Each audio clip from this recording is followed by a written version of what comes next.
तो दोस्तों ये वीडियो बहुत ही इम्पॉर्टेंट वीडियो होने वाला है क्योंकि इस वीडियो में हम बात करने वाले हैं पोर्टफोलियो के बारे में।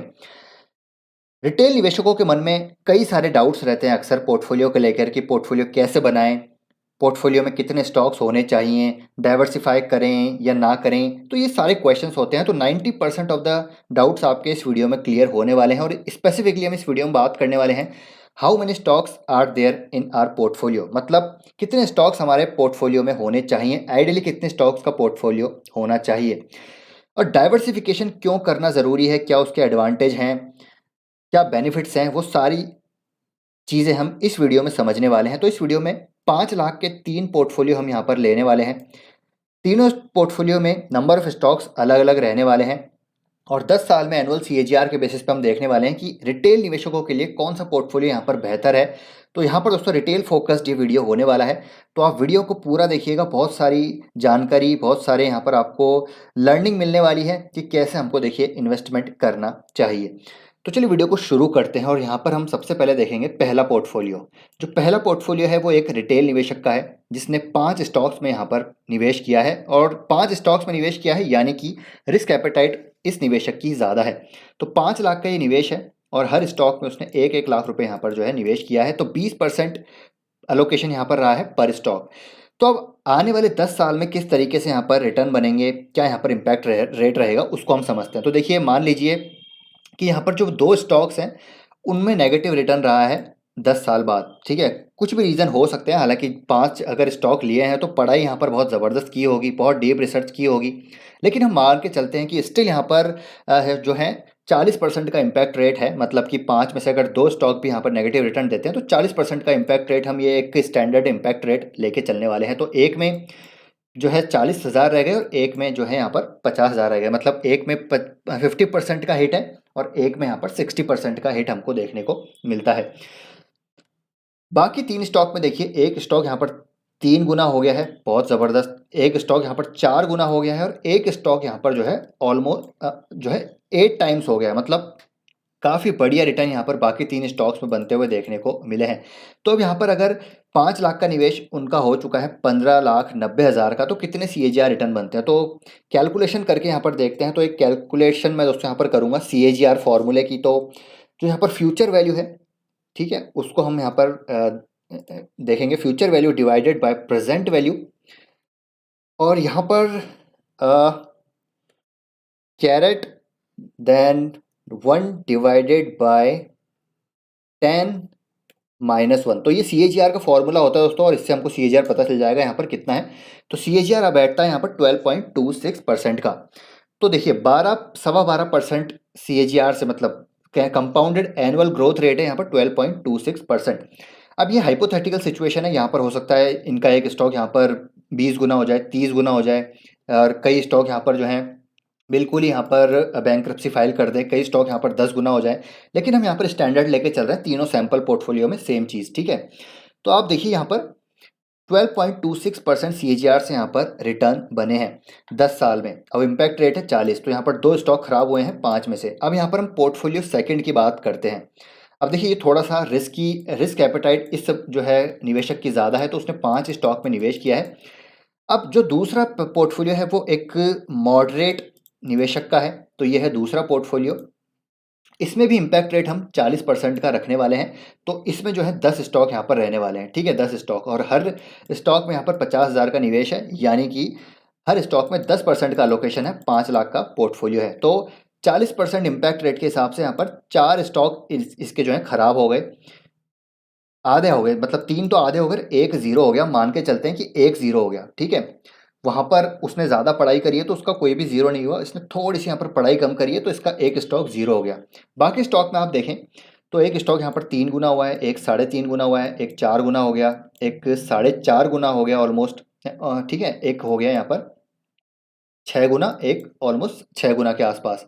तो यहाँ पर 10 पोर्टफोलियो में 10 स्टॉक में एलोकेशन किया है, तो डेफिनेटली यहाँ पर डाइवर्सिफ़ाई भी हुआ है, सेक्टर भी यहाँ पर जो है डाइवर्सिफ़ाइड है, मतलब ज़्यादा सेक्टर में भी वो निवेश कर पाया और यहाँ पर स्टॉक में भी उसको अच्छे रिटर्न मिले हैं। कम से कम 6 से 7 गुना तो 10 साल में एक स्टॉक यहाँ पर हो ही गया है।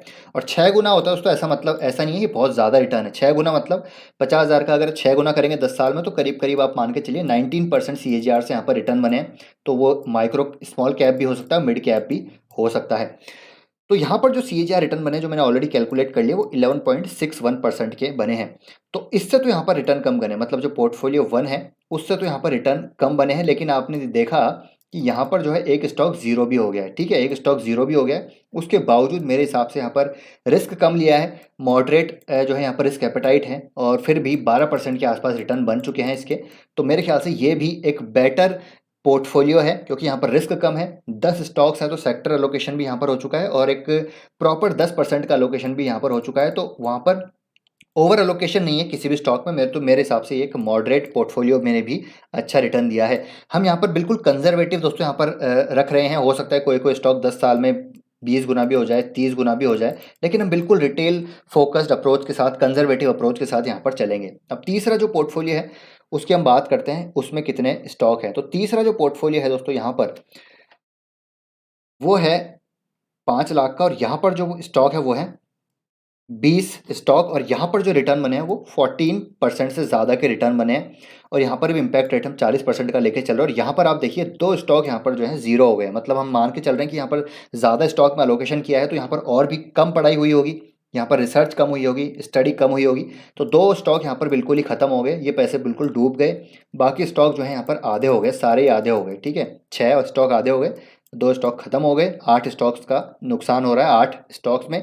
बाकी स्टॉक में आप देखिए पैसा 3 गुना, 4 गुना, 5 गुना, 6 गुना तक यहाँ पर हो रहा है। और 2 स्टॉक्स में इसके ऐसा हुआ है कि पैसा यहाँ पर 10 गुना तक हुआ है। तो अगर 20 स्टॉक अगर आपके पास हैं तो डेफिनेटली हो सकता है कि यहाँ पर ज़्यादा चांसेस हैं कि 2 स्टॉक्स आपके 20 गुना तक भी हो सकते हैं। बशर्ते आप यहाँ पर होल्ड करें, क्योंकि यहाँ पर 25,000 का ही निवेश है पर स्टॉक, तो यहाँ पर जो एलोकेशन है वो 5% का ही है। तो मुझे लगता है यहाँ पर होल्डिंग कैपेसिटी ज़्यादा बढ़ जाएगी। अगर आपके पास 20 स्टॉक है आपके पोर्टफोलियो में, तो अगर आपका एलोकेशन 5% का रहेगा तो आपको वहाँ पर इतनी दिक्कत होगी नहीं। और आपका एलोकेशन यहाँ पर जो है 5% के हिसाब से अगर आप एलोकेशन लेंगे तो आपको रिस्क उतना नहीं लगेगा। आप सोचेंगे चले 25,000 का ही नुकसान हो रहा है, थोड़ा होल्ड कर लेते हैं। लेकिन अगर वो स्टॉक गिरने के बाद भाग गया तो हो सकता है वो 10 गुना और इनफैक्ट आपको 20 गुना रिटर्न भी वहाँ पर दे दे। लेकिन अगर जो पहला पोर्टफोलियो है उसमें अगर यहाँ पर 1 लाख का एलोकेशन है, अगर वहाँ पर थोड़ा सा भी गड़बड़ हो गई, ठीक है, तो वहाँ पर थोड़ा-सा पैनिक की सिचुएशन क्रिएट हो सकती है, क्योंकि यहाँ पर इसका पोर्टफोलियो बहुत ही ज़्यादा कॉन्सन्ट्रेटेड है, तो ये पोर्टफोलियो अच्छा नहीं है। दूसरा जो है एक मॉडरेट पोर्टफोलियो है, ये भी ठीक है, ठीक है? ये भी अच्छा है। मेरे ख्याल से दोस्तों यहाँ पर पोर्टफोलियो सेकंड और पोर्टफोलियो थर्ड जो है बहुत बेहतर है पोर्टफोलियो फॉर द रिटेल निवेशक, क्योंकि यहाँ पर रिस्क कम है, ठीक है? रिस्क कम है और डाइवर्सिफिकेशन का हमको फ़ायदा मिल रहा है, और डाइवर्सिफिकेशन की वजह से आपका जो एक कॉन्सन्ट्रेशन है एक पर्टिकुलर स्टॉक में, जो एलोकेशन है वो कम हो रहा है।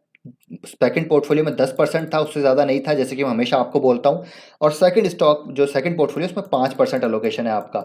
इसको आप देखिए ट्वीक भी कर सकते हैं। हो सकता है आप जहाँ पर आपको ज़्यादा कन्विक्शन हो वहाँ पर आपका 15% एलोकेशन हो जाए, जहाँ पर कम जब आपका जो कन्विक्शन कम हो वहाँ पर 5% से एलोकेशन 3% तक आपका आ जाए। तो ये चेंजेस हो सकते हैं। ये एक हाइपोथेटिकल सिचुएशन है जो आपके साथ मैं बात कर रहा हूँ। तो आप देखिए तीसरे पोर्टफोलियो में सबसे बेहतर रिटर्न बने 14% के आसपास।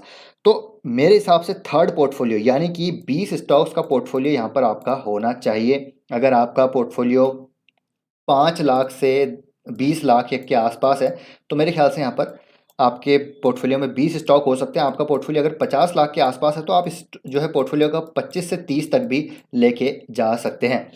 तो ये है दोस्तों देखिए पूरा एनालिसिस। अब यहाँ पर कई सारी चीज़ें ऐसी हैं जो यहाँ पर डिफरेंट हैं, कई सारी। अब होता क्या है कि ये जो पोर्टफोलियो पहला बहुत ही कॉन्सेंट्रेटेड है, और 5 के 5 स्टॉक ने अच्छा किया, उसके लिए आपको बहुत डीप स्टडी करनी पड़ेगी। अगर आपका देखिए बिजनेस मॉडल आपको समझ नहीं आता तो आप ये पोर्टफोलियो तो बना ही नहीं सकते, इसको तो आप बिल्कुल हटा ही दीजिए। ये पोर्टफोलियो बन ही नहीं सकता जब तक आपको बिजनेस की समझ नहीं होगी, आपको इंडस्ट्री की समझ नहीं होगी, आपको प्रोडक्ट्स की समझ नहीं होगी, आपको मैनेजमेंट की समझ नहीं होगी, तब तक आप 5 स्टॉक का पोर्टफोलियो बना नहीं सकते। तो ये तो बिल्कुल ही यहाँ से हट जाता है। अगर आपके पास बहुत अच्छी नॉलेज है, आपको इंडस्ट्री लेवल एक्सपीरियंस है, अगर आप जो है सेक्टर को समझते हैं, उस सेक्टर में आपने काम किया है, तो आप यहाँ पर बिल्कुल कॉन्सन्ट्रेटेड बैट लेंगे। मान लीजिए आप केमिकल सेक्टर में बैट लेंगे, 2 स्टॉक आपके केमिकल के हैं, 2 आपके जो हैं ऑटो के हैं और 1 आपका किसी और का हो सकता है। तो आपको इंडस्ट्री की समझ यहाँ पर होनी चाहिए। लेकिन जैसे मैंने बोला रिटेल ओरिएंटेड ये पोर्टफोलियोज़ हैं, तो ये आपके लिए मुझे लगता है सही नहीं होगा, क्योंकि यहाँ पर अगर 2 स्टॉक भी खराब आए ना, हो गए, तो वहाँ पर हिट बहुत भयंकर होता है, ठीक है? लेकिन अगर आप वहीं 10 स्टॉक का पोर्टफोलियो बनाते हैं, तब भी मेरे हिसाब से सही है, यहाँ पर कोई दिक्कत नहीं होनी चाहिए। लेकिन जो आइडियल होना चाहिए मेरे हिसाब से, अगर आपका पोर्टफोलियो यहाँ पर 5 लाख से 20 लाख के आसपास है, तो आपको यहाँ पर 20 स्टॉक्स तो एटलीस्ट रखने चाहिए, क्योंकि रिटेल निवेशकों को ज़्यादा अंडरस्टैंडिंग होती नहीं है। अगर यहाँ पर 10 स्टॉक भी 8 स्टॉक भी खराब हो जाते हैं, तब भी मेरे को लगता है वहाँ पर अच्छे रिटर्न बन जाएंगे ओवरऑल, अगर पोर्टफोलियो लेवल की बात करें तो इसलिए ये मत सोचिए कि आज आपने 20 स्टॉक में से आपके 4 स्टॉक खराब हो गए तो वहाँ पर घबराने की जरूरत नहीं है। पोर्टफोलियो अप्रोच रखिए, पोर्टफोलियो में देखिए आपके कितने रिटर्न बन रहे हैं, और लॉन्ग टर्म 10 साल में यहाँ पर अच्छे रिटर्न बन ही जाएंगे। ये तो मैंने कंजर्वेटिव बात की है, लेकिन इससे भी अच्छे रिटर्न बनते हैं। और अगर मान के चलिए, अगर आपने मिड कैप स्मॉल कैप में निवेश ज़्यादा किया और आपको वहाँ पर अच्छी कन्विक्शन है, तो आपका रिटर्न आराम से 20% तक भी बन सकता है, क्योंकि म्यूचुअल फंड में दोस्तों 15% तो रिटर्न बन ही जाते हैं। तो ये है दोस्तों पूरा एनालिसिस, और आपको समझ आ ही गया होगा क्यों यहाँ पर डाइवर्सिफिकेशन ज़रूरी है रिटेल निवेशकों के लिए, क्यों यहाँ पर जो है पोर्टफोलियो में स्टॉक्स होने चाहिए। ऐसा नहीं है आपने 3 स्टॉक्स का पोर्टफोलियो बना लिया, 5 का बना लिया, 8 का बना लिया, ऐसे नहीं करना है। आपको कम से कम 15 से 20 स्टॉक्स तो रखनी है मिनिमम। और अगर बड़ा पोर्टफोलियो है, आपकी करोड़ में पोर्टफोलियो है, आपका 50 लाख का पोर्टफोलियो है, तो 30 स्टॉक्स या 35 स्टॉक्स तक भी आप जा सकते हैं, बशर्ते आप उनको मॉनिटर करें, ट्रैक करें। और बहुत ज़्यादा पोर्टफोलियो बड़ा भी नहीं होना चाहिए। अगर मान लीजिए आप सोच रहे हैं मेरे पास 50 स्टॉक्स हैं, मेरे पास 100 स्टॉक्स हैं, तो उनको तो आप ट्रैक कर ही नहीं पाएंगे और वहाँ पर कन्विक्शन होगा नहीं। तो ये जो जीरो वाला फिगर है, ये ज़्यादा बढ़ जाएंगे, ठीक है? फिर वहाँ पर आपको और नुकसान हो सकता है। तो इसलिए 50-100 वाले पोर्टफोलियो नहीं रखिए, 20 से 30 स्टॉक जो है आइडियल हैं। ये मैंने आपको यहाँ पर पूरी कैलकुलेशन के साथ समझा दिया। तो आई होप दोस्तों ये वीडियो आपको इन्फॉर्मेटिव लगा होगा। वीडियो पसंद आए तो लाइक कीजिए। आपके क्या ओपिनियन है, थॉट है, आप कमेंट करके ज़रूर बताइएगा। कुछ यहाँ पर आपको चेंजेस करने हैं तो वो भी आप बता सकते हैं। इसी तरह के वीडियो आपको और चाहिए तो आप कमेंट में भी ज़रूर शेयर कीजिए। मिलते हैं नेक्स्ट वीडियो में। Till then take care, bye bye.